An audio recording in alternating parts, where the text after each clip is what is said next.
Hello everyone, in front of me is Tefal Cook4me, and let me show you how to check recipe library.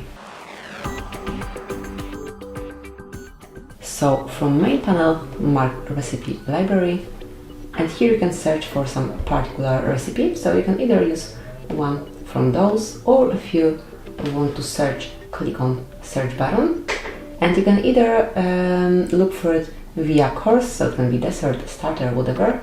Just mark it here, then prepare duration, and tap on OK to search.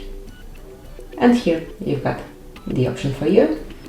Let me go back, and obviously you can enter something over here, something that you want to prepare.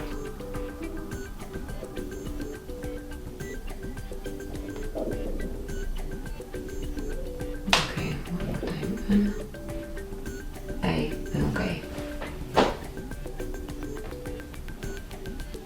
Okay, so let me just change the values,